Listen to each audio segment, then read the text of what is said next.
사람들이 보통 유산하면 다 끝이라고 생각하시는 경우가 많아요. 근데 이런 보통 우리 피부에 상처가 나면 딱지가 지잖아요. 그러면 눈에 보여서인지 사실 굉장히 신경을 씁니다.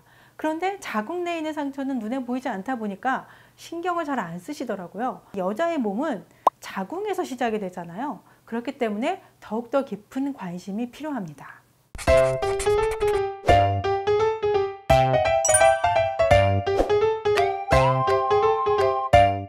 네, 안녕하세요. 유니쌤의 자궁 리셋 한의사 김윤입니다. 저번 영상에서는요, 유산 후에 정말 중요한 거, 유산 후 피고임, 그리고 자궁 내막 유착에 대해서 말씀을 드렸는데요.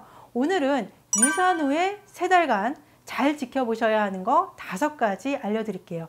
꼭 체크해 보시기를 바라겠습니다. 첫 번째는 첫 생리, 그 중에서도 생리량입니다. 유산 후에는요, 첫 생리가 가장 중요합니다. 평소에 생리가 규칙적인 여성의 경우에는 보통 유산한 날로부터 4주에서 6주 이내에 생리를 해야 돼요. 소파 수술 후에 그 전에 비해서 생리량이 반 이하로 줄었다거나 또 생리가 잘 나오지 않고 극심한 복통만 생기는 경우에는 자궁 내막 유착이 의심되기 때문에 산부인과의 검진을 꼭 받아보셔야 됩니다. 자궁 내막 유착은 말 그대로 자궁 내막이 이렇게 서로 달라붙어 버리는 거예요. 근데 일부가 달라붙기도 하고 또 전부가 유착이 되기도 하죠. 근데 이 부분은 저번에 유산 후 피고임 영상 한번 확인하시면 도움이 되실 것 같습니다. 네, 이 소파 수술은 자궁 내막층의 일부가 제거가 되는 거예요. 그래서 건강한 여성들은 회복이 잘 될 거예요. 하지만 자궁이 약한 여성은 자궁 내막 두께가 얇아질 수가 있어요. 그래서 제일 눈에 보이는 게 바로 생리량의 급격한 감소입니다. 이제 보통은 배란기 기준으로 해서 자궁 내막 두께가 한 7mm 정도 이상이 되어야만 임신이 잘 되는 기준으로 볼 수가 있어요. 그런데 자궁 내막이 너무 얇아지면 착상에 어려움을 겪을 수가 있죠. 그래서 습관성 유산이나 난임의 문제를 초래할 수 있기 때문에 반드시 주의가 필요합니다. 네, 실제로 이 자궁 내막이 서로 달라붙어서 유착이 발생을 하게 되면 이 자궁 내막이 정상적으로 두꺼워지지가 않기 때문에 여러 가지 후유증을 남기게 됩니다. 그 대표적인 게 불임증, 그리고 계류유산으로 인한 반복 유산 또는 생리량의 급격한 감소 또는 무월경과 같은 증상이 발생한다라는 연구 결과도 있습니다. 네, 그래서 이 소파 수술 후에는요, 자궁 내막에 생긴 상처가 잘 회복이 되고 또 자궁 기능이 제대로 회복이 될 수 있도록 한방 치료를 병행하시는 것도 좋은 방법입니다.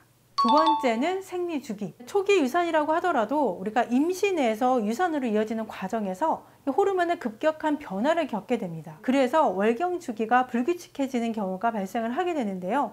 또 혹은 과거에 불규칙했던 여성이 더 불규칙해지는 경우도 발생을 하게 되죠. 그래서 이런 문제가 생기지 않도록 유산 후에 3달간은 몸이 충분하게 회복될 수 있도록 몸조리를 해주셔야 되고요. 또 규칙적인 생활 습관을 통해서 호르몬의 불균형이 생기지 않도록 관리를 해주셔야 됩니다. 세 번째는 월경통, 월경 전 증후군, 또 골반통입니다. 유산 후 후유증으로 한의원에 가장 많이 찾아오시는 것이 바로 이 문제인 것 같아요. 유산 후에 없었던 월경통이 생겼어요. 또는 월경 전 증후군이 생겼어요. 혹은 배란기에 골반이 뻐근해요 라고 하시는 분들이 많으신데요. 이 소파 수술 후에 자궁 내막이 유착이 되거나 또 자궁 경부가 좁아져 있을 수가 있습니다. 그래서 만약에 초음파상에 이런 문제가 없다라고 하면 이 한의학에서는 자궁 내 어혈이 다 풀어지지 않은 것을 원인으로 봅니다. 그래서 유산 후에는 3달 정도 잘 지켜보시고요. 또 이런 문제가 지속된다라고 하면 한의원 치료를 받으시는 것이 좋습니다. 네 번째는 질염입니다. 네, 유산으로 인해서 자궁 내부에 상처가 많이 생기면 회복되는 과정에서 자궁과 질의 면역 환경이 떨어지게 됩니다. 그래서 염증에 취약해지는 거죠. 그래서 질염이나 골반염과 같은 부인과 염증이 호발될 수가 있는 거죠. 그래서 이 경우에는 초기에 염증을 치료해줘야 되고요. 동시에 또 면역력을 높이는 것이 중요합니다. 5번째는 전신 피로감, 근육통, 관절통, 바로 산후풍입니다. 한의학에서 말하는 이 어혈의 문제는 단순히 자궁 내에 고여있는 혈액만을 이야기하는 것이 아니고요. 혈액순환에 문제가 생기기 때문에 전신적인 반응으로 나타나게 됩니다.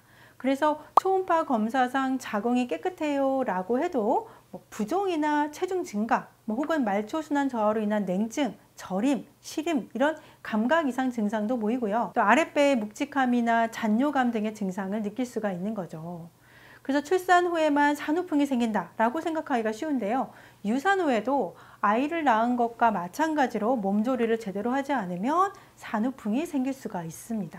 그래서 이 초음파 검사상 자궁은 이상이 없다라고 하지만 유산의 몸 상태가 예전과 많이 달라졌다라고 하면 한 번쯤은 어혈의 문제를 의심해 보시는 것도 좋겠습니다.